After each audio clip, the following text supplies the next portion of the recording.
¿Qué tal? Bienvenidos a una nueva edición del Plató del Negocio Exterior de España, un espacio donde, como sabéis, analizamos todos los aspectos que tienen que ver con la actividad exterior de la empresa española.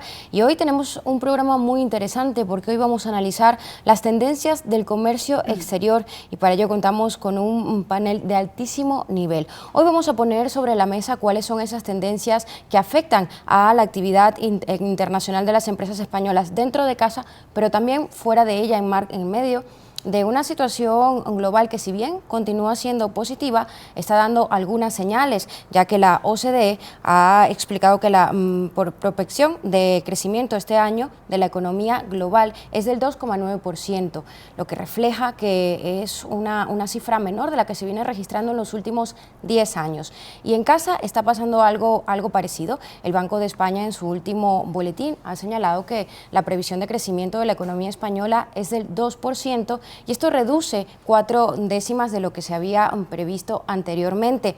Parece que esta va a ser la senda por la que se va a continuar, ya que para 2020 la perspectiva de crecimiento es del 1,7%, 2 décimas menos, y en el 2021 el 1,6%, 1 décima menos. Es decir, las cosas no están mal, pero están siendo menos buenas que años anteriores. Y como les decía, para analizar todos estos aspectos, hoy nos acompaña un panel de altísimo nivel, porque todos tienen una amplísima experiencia empresarial, pero también institucional, y saben muy bien de lo que hablan el día de hoy. Nos acompaña, como os decía, Alfredo Bonet, que es secretario general del Círculo de Empresarios. También está con nosotros Alberto Cerdán, que es director de Cooperación Institucional y Coordinación del ICEX. Y también se encuentra con nosotros Marta Blanco Quesada, que es presidenta de COE Internacional. Asimismo, está con nosotros Antonio Bonet, que es presidente del Club de Exportadores e Inversores Españoles, institución de la que es cofundador y que preside desde el año 2017.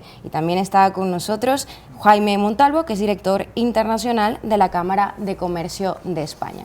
Para comenzar a analizar todos los aspectos que, como os digo, involucran a la actividad exterior de la empresa española, vamos a primero hacer un análisis de cómo ha sido esa evolución.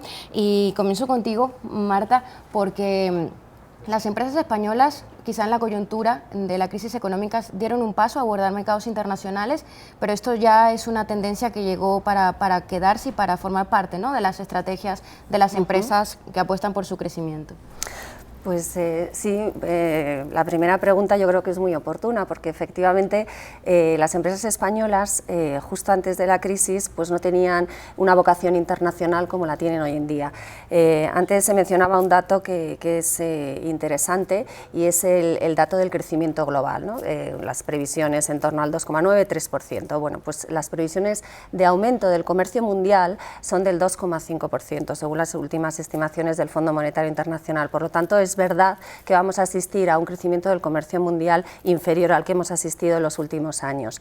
Pero, como decía, las empresas españolas antes de la crisis, pues no hay nada más que retrotraerse a cuáles eran los datos. Nosotros antes de la crisis teníamos un déficit por cuenta exterior muy importante. Estamos hablando de un 10% del Producto Interior Bruto en el año 2007. La situación ha cambiado radicalmente, porque ahora tenemos un superávit, y tener un superávit es algo muy importante. Tener un superávit significa que no estás gastando más de lo que tienes, que no estás gastando más de lo que produces, no vives por encima de tus posibilidades, y eso se ha conseguido gracias a esa internacionalización de las empresas. Las empresas han sido las protagonistas de ese superávit exterior que tiene ahora mismo la economía española, y que es absolutamente fundamental si se quiere mantener el crecimiento. Por lo tanto, las empresas iniciaron un camino en el que siguen inmersas, y prueba de ello es que hoy en día el 34,3% del PIB se debe a las exportaciones españolas, y es una tendencia que, a nuestro modo de ver, desde luego va a continuar.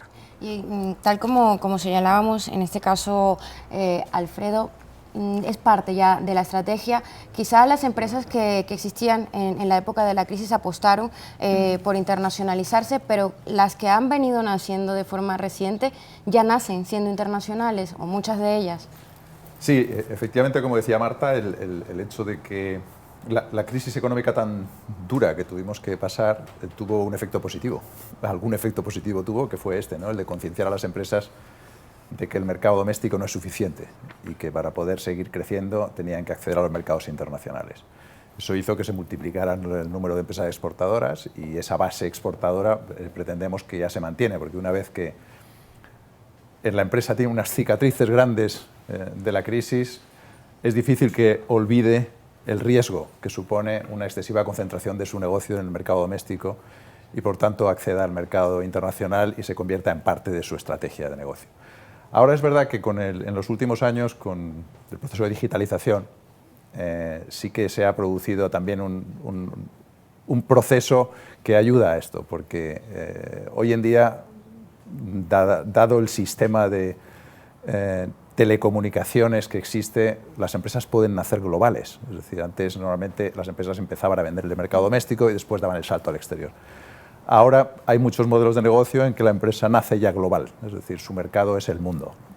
Y esto está ayudando a que esta concienciación de las empresas de que deben acceder al mercado internacional y que es inevitable para cualquier modelo de negocio tener en cuenta el mercado de más allá de nuestras fronteras, yo creo que va a permanecer ya para siempre. Y bueno, esto es algo que evidentemente las instituciones como ISEX, como la Cámara de España, que respaldan a las empresas, que las impulsan para poder conseguir abordar con éxito mercados internacionales, entiendo que están notando. En el caso del ISEX, ¿cómo estáis viendo la apuesta que hacen cada vez más las empresas por mercados exteriores? ¿Dónde están poniendo el foco y sobre todo se están internacionalizando quizás sectores que antes no daban el paso a vender fuera o a tener presencia fuera? Sí, como ha comentado Alfredo, el panorama de hoy, y Marta también, es muy distinto del de hace unos años, ¿no? Hoy, aparte, acumulamos 5 años de superávit por cuenta corriente y crecimiento, que es algo excepcional en nuestra historia económica reciente, y tenemos ya 51.000 empresas que exportan de forma regular, es decir, empresas que llevan 4 años exportando.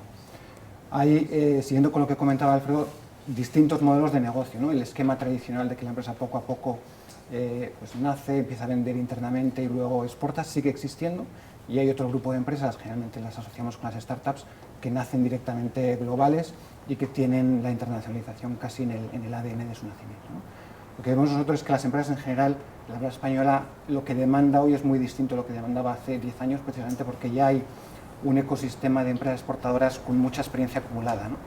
Piden, por un lado, servicios de mucho valor, información e inteligencia de mercados muy específica, muy adaptados, pero también recursos humanos, formación en recursos humanos para internacionalización y, por supuesto, también fomentar los espacios de encuentro y esos contactos con los compradores internacionales. Es decir, aparte de pedir servicios, también esperan de las administraciones que identifiquemos oportunidades en sectores muy amplios, bueno, hablamos siempre de Smart Cities, aguas, por supuesto, fintech, otro tipo de sectores, pero también los sectores tradicionales que siguen siendo muy importantes para nuestra exportación, que está muy dividida entre o sectores intensivos en tecnología y sectores más tradicionales. En ese caso, Jaime, también vosotros desde la Cámara de España es algo que estáis notando, esa apuesta continua de la empresa, esa demanda de soluciones y herramientas cada vez más específicas, porque también ahora están yendo más lejos, ¿no? Antes quizá solamente pensaban en la zona, en la eurozona, América Latina, ¿no? Quizá por esa tradición cultural, pero Asia está en el foco ya de muchas empresas españolas, ¿no? Sí, efectivamente. Bueno, yo suscribo lo que han comentado mis compañeros de debate. El proceso de internacionalización de la economía española tiene un largo recorrido, pero ciertamente se ha intensificado en los últimos años, y eso no solo como consecuencia de la necesidad de afrontar una situación de crisis o de menor crecimiento en el mercado doméstico, sino porque también las empresas han sabido adaptarse a un contexto que es muchísimo más complejo. La labor de la Cámara de Comercio y de las instituciones que estamos aquí reunidas está en ayudar, en facilitar que sobre todo pequeñas y medianas empresas, que hoy en día constituyen el 93%, las pequeñas, las de menos de 50 trabajadores, son el 93% de las empresas que exportan, lo cual demuestra que se han incorporado también las pequeñas empresas en estos últimos años claramente a ese núcleo de empresas exportadoras incluso regulares, 51.000, 52.000. Acompañarlas es importante, y creo que también ha comentado Alberto las áreas en las que tradicionalmente hemos trabajado, pero que que deben ser solo puntos de partida, es decir, actividades de promoción colectivas, actividades de información, actividades de formación, facilitar la financiación es clave para que las empresas puedan mantener ese esfuerzo. Pero también es importante que en el contexto en el que estamos, donde se abren barreras que antes no existían, o se vuelve al proteccionismo frente a los valores que hemos defendido en la Unión Europea, la apertura comercial, el multilateralismo, la integración, lo que configura es un contexto muy complejo en el que las empresas no solo deben prepararse como en eventualidades como el Brexit, con planes de contingencia y checklist de áreas en las que tienes que reforzar e invertir recursos, sino que también, y yo creo que es importante destacarlo, hay que desarrollar nuevos factores de competitividad. Nosotros estamos, todas las instituciones aquí presentes, en ese proceso. La marca, la calidad, por supuesto la transformación digital, el cumplimiento de objetivos de responsabilidad social corporativa, la calidad del servicio y, por descontado, la innovación. Las pequeñas y medianas empresas a las que nosotros apoyamos, cerca de 230.000 pymes todos los años se benefician de nuestros programas o de nuestros servicios, pues tienen también la posibilidad de afrontar desde su tamaño, que lógicamente a veces es un, digamos, es un freno para la internacionalización, pero también da mucha flexibilidad y la capacidad de integrarse en cadenas de valor. Entonces, nuestro objetivo es trabajar en esa línea y ayudarlas en ese proceso. O sea, en general, el análisis está siendo positivo, pero evidentemente quedan muchas cosas por hacer. Y en ese sentido, Antonio, consultarte justamente lo que nos están diciendo los datos. En 2019, lo que va de año, las exportaciones han crecido, pero como decíamos al principio, menos de lo que se habían registrado en los últimos años, y de hecho ya se estaba dando un aviso, ¿no?, a finales de 2018, porque también desde el Club de Exportadores hicieron un llamado de que había que poner atención en qué estaba pasando, que las exportaciones no estaban generando el crecimiento que se esperaba. Sí, efectivamente, seguimos creciendo, siguen creciendo las exportaciones, pero se ha ralentizado mucho el crecimiento, están creciendo al 2 y poco por ciento, antes crecían al 7, incluso más. El problema que estamos viendo desde finales del año pasado es que nuestras exportaciones están creciendo menos que las de la Unión Europea. Antes crecían más, y eso es una llamada de atención, es decir, ¿qué está pasando? ¿Por qué las empresas que han hecho un enorme esfuerzo exportador, que hemos ganado cuota de mercado tanto en bienes como en servicios en estos últimos 10 años, por qué ahora estamos empezando a perder cuota de mercado mundial?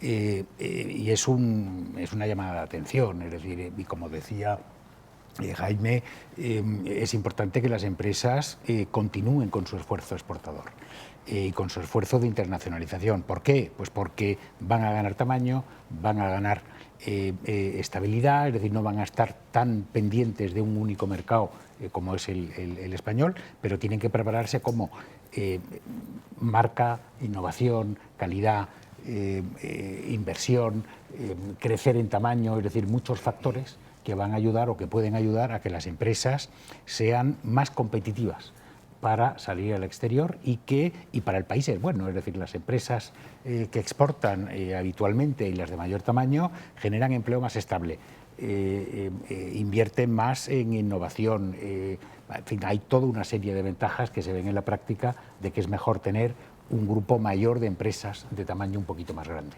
Ahora, si ponemos el foco en aspectos específicos que puedan estar generando esta caída, ¿no?, en el crecimiento, ¿por dónde debemos empezar?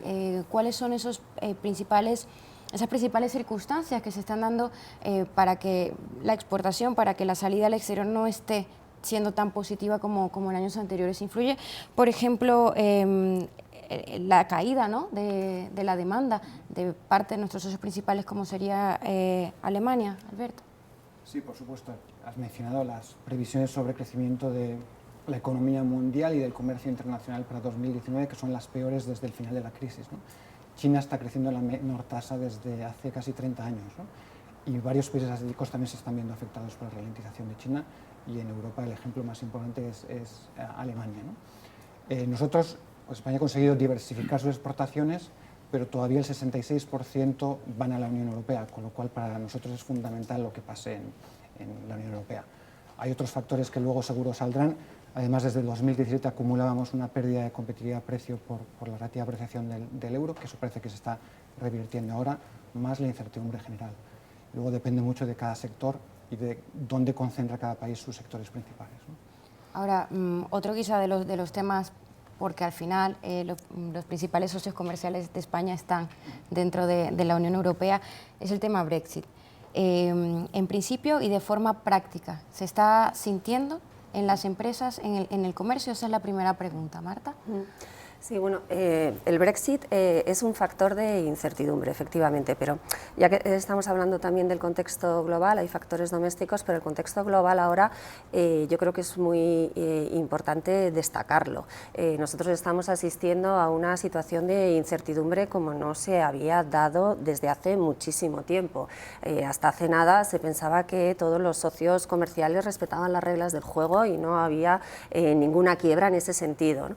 Y ahora tenemos que estar haciendo un llamamiento continuo desde el punto de vista internacional para el respeto al sistema multilateral de comercio que mencionaba Jaime, ¿no? Esa es una situación, desde luego, que hasta ahora no se había dado, ¿no? Y yo creo que en este foro es necesario volver a llamar la atención sobre la necesidad de preservar las reglas que nos hemos dado todas y que precisamente esas reglas son las que van a permitir que el sistema multilateral siga funcionando.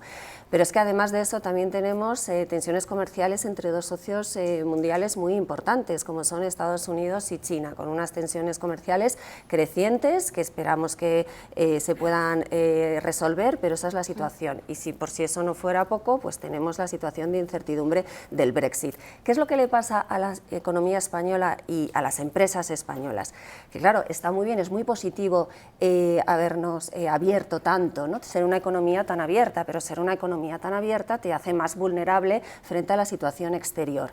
Y a mí aquí hay unos porcentajes que me llaman mucho la atención. La Unión Europea tiene un grado de apertura del 50%, Estados Unidos tiene un grado de apertura del 30%, China tiene un grado de apertura del 40%. Si hablamos de España, el grado de apertura de España es superior al 60%. Por lo tanto, somos economías euro y española muy abiertas. Respondiendo a la pregunta del Brexit, el Brexit efectivamente lo que hace es generar incertidumbre y generar una situación que no se había dado nunca.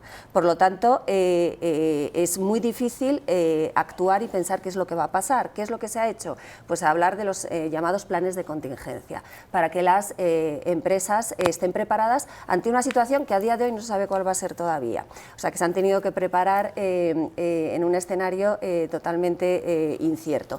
Pero es cierto que se ha hecho una preparación, hemos tenido la posibilidad, y esta es la parte buena, siempre hay buenas noticias, hemos tenido tiempo para prepararnos, las empresas españolas se han preparado, hay que diferenciar entre las empresas grandes, que tienen más recursos, que están más diversificadas, que cuentan con mayores instrumentos, y las empresas pequeñas, a las que hay que ayudar más en términos de información, en términos de aquellas medidas que se pueden llevar a la práctica para que, si ocurre un Brexit duro, sin acuerdo, no se vean afectadas por la situación de que de un día para otro un país que era parte de la Unión Europea pasa a ser un tercer país, y eso tiene muchísimas implicaciones. Aquí lo único que hay que decir es que preparación es fundamental, y también que el Reino Unido, en la circunstancia que sea, que a día de hoy no lo sabemos, va a seguir siendo un mercado muy importante, es un mercado grande y es un mercado con el que las empresas británicas y españolas tienen mucha relación. Por lo tanto, en ese sentido, pues sí que pensamos que hay posibilidad de superar esta situación. Antonio. Sí, efectivamente, el entorno que vivimos actualmente pues es de gran incertidumbre y tenemos, como decía Marta, tenemos que seguir apoyando el multilateralismo, que haya reglas, la apertura de los mercados, que se reduzca la incertidumbre. Pero eso le ocurre a todos, es decir, la misma incertidumbre que tenemos en España la tienen en otros países de la Unión Europea, en fin, de Asia y de otros sitios, porque nos afecta a todos, ¿no? La guerra comercial y todo esto. El problema que estamos viendo desde el Club de Exportadores es que en igualdad de circunstancias con el resto de nuestros socios europeos estamos perdiendo cuota de mercado. poco, pero estamos perdiendo cuota de mercado en estos últimos meses. La Unión Europea está aumentando sus exportaciones mucho menos que antes y las previsiones no son buenas, pero están aumentando más las exportaciones de la Unión Europea en general que las exportaciones españolas. Y eso tiene que ser un toque de atención para que redoblemos esfuerzos por ganar en competitividad. Y en competitividad no únicamente en base a costes, que es a largo plazo insostenible, sino en base a marca, innovación, diseño, tecnología, servicio, es decir, otros factores, condiciones fiscales, es decir, otros factores que permitan a las empresas mantener su competitividad internacional y aumentarla. Sí, Jaime. Sí, yo quería, abundando en lo que aquí se ha comentado, bueno, pues recalcar que efectivamente nos encontramos en un nuevo contexto internacional en el que los pilares de lo que ha sido nuestro modelo de crecimiento, sobre todo el occidental, basado en esas reglas a las que se refería Marta, parece estar resquebrajado no solo por las políticas proteccionistas que se puedan desarrollar, sino porque, bueno, en las propias opiniones públicas cunde una tendencia a valorar la necesidad del proteccionismo, una vuelta a algunos nacionalismos, y esto es lo que ha ocurrido también en el Reino Unido, ¿no? Creo que la Unión Europea juega aquí un papel absolutamente fundamental. Quizás hayamos perdido el liderazgo en una serie de sectores, los mantenemos en otros, como por ejemplo el medio ambiente, la defensa del medio ambiente, pero también la defensa de los valores que han sido esos pilares de nuestro desarrollo. Entonces, por un lado, a nivel europeo, enfrentar retos como la defensa de ese multilateralismo y la modernización de la Organización Mundial del Comercio sin menoscabar sus funciones. Por otro lado, lo que estamos viendo, la firma de acuerdos comerciales que creo que abren nuevas posibilidades en ese contexto desfavorable para nuestras empresas. Estamos hablando del acuerdo alcanzado con Canadá, con Japón y recientemente con Mercosur. Esa es una tendencia y es una apuesta de la Unión Europea en la que España tiene también mucho que ganar. Y luego, pues los planes de contingencia a los que nos hemos referido, es decir, cuando estamos en un escenario como el Brexit, que va a producir en cualquier caso una situación de caída en uno de nuestros principales mercados, el principal destino de nuestras exportaciones de bienes y servicios combinadas, que son 38.000 millones de euros, es mucho lo que tenemos ahí, y también en términos de inversiones, lógicamente las empresas españolas se van a ver afectadas, pero sobre todo porque es muy posible que se produzca una contracción de la economía británica, una depreciación de su moneda. Todo eso va a complicar extraordinariamente nuestra capacidad de exportar ahí. Frente a eso, bueno, lógicamente preocupación, pero también ocuparnos, y ocuparnos es lo que están haciendo nuestras empresas con la ayuda de las instituciones que estamos apoyando esto, es decir, elaborar planes de contingencia y también entender y cada vez prepararse más e invertir más recursos a enfrentar una divergencia en los marcos regulatorios. Es decir, aquí nos vamos a encontrar con problemas legales de todo orden, no solo con el establecimiento de unos aranceles que indudablemente van a encarecer nuestras exportaciones, sino todo lo que conlleva el establecimiento de fronteras físicas y aduanas, teniendo en cuenta que muchas de nuestras empresas, y esta es una pequeña debilidad que tenemos que superar, están concentradas exclusivamente en el mercado europeo y no están acostumbradas al tránsito aduanero y tampoco a la divergencia regulatoria. Esto va a afectar a muchos sectores, en particular, bueno, hay sectores como el automóvil, que está integrado enormemente en cadenas de valor, los componentes viajan de un país a otro, el agroalimentario, el farmaquímico y, por supuesto, el turismo, que también puede verse afectado, pero bueno, las empresas se están preparando, deben seguir haciéndolo y, como decía Marta, seguirá siendo un país, un mercado estratégico y debemos ser positivos. Y cuando la competitividad precio, que comentabas, Antonio, se reduce, podemos apoyarnos en nuevos factores de competitividad que nuestras empresas han demostrado que tienen. Sí, al final son muchos factores, pero que no van disociados, ¿no? Yo quería volver a la cuestión de los factores internos, es decir, porque esta desaceleración de las exportaciones dependen, yo creo, esencialmente de factores internacionales, no de este debilitamiento del comercio mundial, el Brexit, la incertidumbre pero también responde a cuestiones internas. Nosotros en España llevamos 4 años de enorme inestabilidad política y llevamos 5 años sin aplicar reformas estructurales. Los entornos de negocios se quedan obsoletos. El resto de los países siguen mejorando sus entornos de negocios y si tú te paras, tu competitividad se resiente solamente por no hacerlos, no hacer las reformas. En España lo que nos pasa también es esto, es decir, ganamos bastante competitividad con la crisis gracias a la devaluación interna, que es una forma de ganar competitividad que no es recomendable en el medio ni largo plazo, pero desde entonces nos hemos quedado estancados, es decir, del año 2012-13 no hacemos reformas que mejoren el entorno en el que se desarrollan nuestras empresas, o que fomenten la innovación, o que fomenten la fiscalidad, o que mejoren las condiciones competitivas de nuestras empresas. Y yo creo que a la incertidumbre internacional tenemos que sumar el factor importantísimo de incertidumbre interna que tenemos en estos momentos en España, que afecta al desarrollo de la actividad económica y a las inversiones. Y por tanto también se repercute en nuestras ventas al exterior. Es decir, que no solamente tenemos que esperar a que se mejore el entorno internacional, sino que también tenemos que hacer lo posible por tener un gobierno estable que sea capaz de llevar a cabo las reformas estructurales necesarias para que nuestro entorno de negocios haga que nuestras empresas sean más competitivas y puedan tener mejores resultados en el mercado global, que cada vez es más competitivo. Sí, bueno, a eso entonces también nos referíamos con el hecho de que son muchos elementos, pero que al final no están disociados, porque pues las empresas se mueven en un entorno local, en un entorno global, y según las circunstancias que se vayan presentando dentro y fuera, les permitirá pues crecer o poder ser más o menos competitivas. Justamente si ponemos allí el foco en la competitividad, en esos retos de futuro que se le presentan a la empresa española en el marco de todos estos aspectos que hemos analizado, ¿por dónde empezar, Alberto? ¿Qué decirle a las empresas que tienen que tener en cuenta hoy para que todo lo que ya está pasando y pase mañana, pues hacerle frente, ¿no?, a esos posibles riesgos? Bueno, yo creo que se han mencionado las principales líneas en las que debemos de trabajar todos, ¿no?, que es recuperar esa competitividad no basada en precios y aumentar el valor añadido de nuestras exportaciones, fundamentalmente vía innovación, marca, sostenibilidad, digitalización, todos estos aspectos que favorecen una competitividad no ligada necesariamente al precio y que permiten que las empresas puedan competir mejor fuera y afrontar mejor los retos. Evidentemente, otra línea es la diversificación de exportaciones, es lo clásico, es menos riesgo si separas tus ventas en varios mercados. Es verdad que eso también te hace vulnerable a otras cosas, pero es una buena línea y es algo en lo que venimos trabajando, vienen trabajando las empresas con éxito.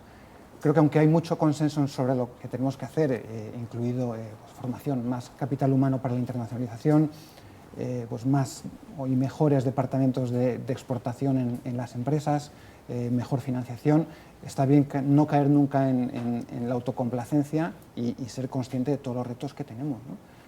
Y ahora mismo estamos en una situación en la que muchas empresas han aprovechado la buena coyuntura internacional para salir, y es fundamental mantener esa política, ¿no?, incluso en tiempos y en épocas más difíciles como la que parece que viene.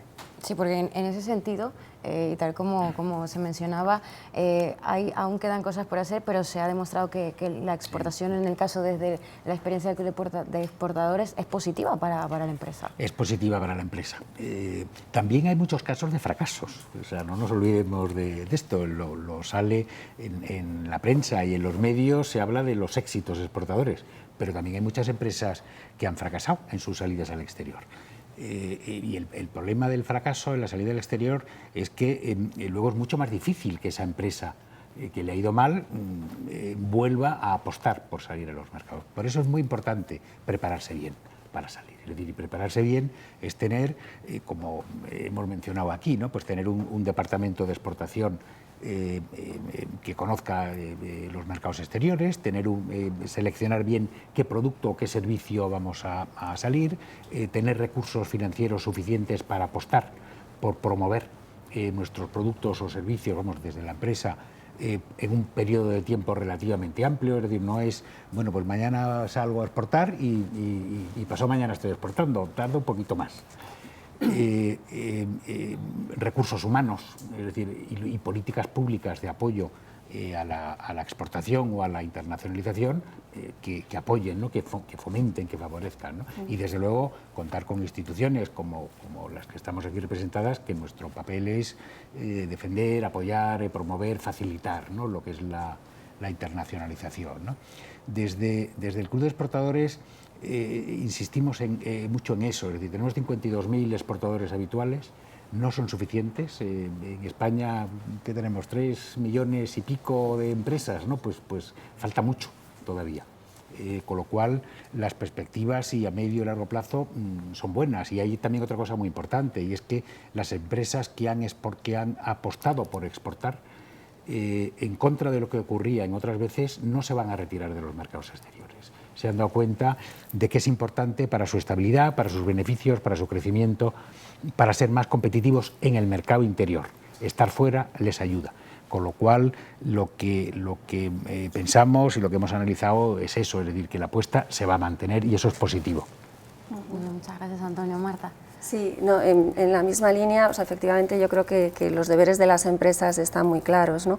Pero también desde la COE, nosotros lo que pedimos a los poderes públicos, como se decía antes, es también que garanticen que nuestras empresas, cuando salen al exterior, no están en desventaja competitiva respecto a las empresas de otros países. Y yo creo que en ese sentido hay toda una serie de actuaciones que se pueden llevar a cabo en términos de un mejor aprovechamiento de los acuerdos de libre comercio, en términos del apoyo a la financiación internacional, la movilidad del trabajo, algo importantísimo, el que las capacidades de la mano de obra en España se adapten a lo que necesitan las empresas. Hay toda una serie de actuaciones públicas que también pueden ayudar a que nuestras empresas sean competitivas en el exterior, que estén en igualdad de condiciones en esos mercados exteriores llenos de incertidumbre ahora mismo, pero como bien decían antes, son incertidumbres que afectan a todo el mundo y por eso entre todos pues hay que conseguir que no estén en una situación de inferioridad. Y bueno, antes de terminar, y para todas esas empresas que nos escuchan y vosotros que conocéis también los mercados internacionales, ¿qué decirles de cuáles son y continuarán siendo mercados de oportunidad, sectores de oportunidad y quizá también cuáles son esas nuevas puertas que se pueden abrir teniendo en cuenta, pues como se señalaba anteriormente, el tema de esos nuevos acuerdos que vienen también a fortalecer la actividad en otros mercados, el ansiado acuerdo con el Mercosur, que bueno, tardó 20 años, ¿no, Alfredo? Sí, cada vez se diluyen más las fronteras comerciales en el mundo, ¿no? Gracias ahora a la política comercial bilateral o regional, no a la multilateral, que como hemos dicho ya varias veces antes, está estancada porque está obsoleta y precisa de una reforma importante. El mercado de la Unión Europea va a ser siempre el mercado más importante para nuestras empresas, especialmente para las pymes. De hecho, el mercado interior es el campo de entrenamiento de las empresas españolas para poder dar el salto fuera en general, ¿no? Es verdad que exportamos 2/3 partes de nuestras mercancías a la Unión Europea. Yo creo que durante bastante tiempo la proporción será similar. Es un mercado muy competitivo y además, si una empresa tiene éxito en el mercado único de la Unión Europea en su exportación, eso es una garantía enorme de que puede tener éxito prácticamente en cualquier país del mundo. El mercado de la Unión Europea es muy abierto, muy competitivo y si tienes éxito aquí lo puedes tener en muchos otros sitios. Gracias a Dios, la política comercial bilateral europea sigue funcionando. Se acaba de firmar, como decías, el acuerdo con el Mercosur, tenemos el acuerdo de Canadá, tenemos el acuerdo de Japón y eso significa que seguimos eliminando barreras para que nuestras empresas puedan acceder a esos mercados de manera más fácil. Y además, el hacerlo antes, en política comercial, tiene un efecto importante, que es que el primero que da dos veces, porque durante el tiempo en que la Unión Europea tenga un acuerdo con Mercosur y no lo tenga, por ejemplo, Estados Unidos o Japón o otro de nuestros competidores, eso es un periodo en el que nuestras empresas van a poder tomar posiciones en ese mercado que van a poder a lo mejor preservar en el momento en que otros acuerdos comerciales con otras regiones entren en vigor. Es decir, hay que seguir insistiendo mucho en que la política comercial es importante. Si la multilateral no funciona, hay que seguir con la bilateral o con la regional, porque el mundo es muy grande, está evolucionando de manera distinta, el 80% del crecimiento durante los próximos 10 años se va a producir fuera de la Unión Europea y lo que hay que hacer es vender en esos mercados que tienen mayor potencial y es en los que de verdad vamos a aumentar nuestras exportaciones en volumen en los próximos años. Pues muchísimas gracias a todos por acompañarnos en este debate que deja claro que estamos en una etapa un poco convulsa, pero que también es importante continuar por el camino de la internacionalización, ante el proteccionismo, apertura y ante esos cierres, ante esas nuevas líneas y fronteras que se están marcando, pues nuevos acuerdos, porque al final el mundo es cada vez más global y las empresas deben apostar por tener en él su mayor mercado y, por supuesto, para afrontarlo de forma correcta, apostar por la innovación, apostar por la transformación digital, por el crecimiento del músculo de su empresa para poder entonces ser competitivos a nivel global. Muchísimas gracias por acompañarnos y será hasta otra oportunidad.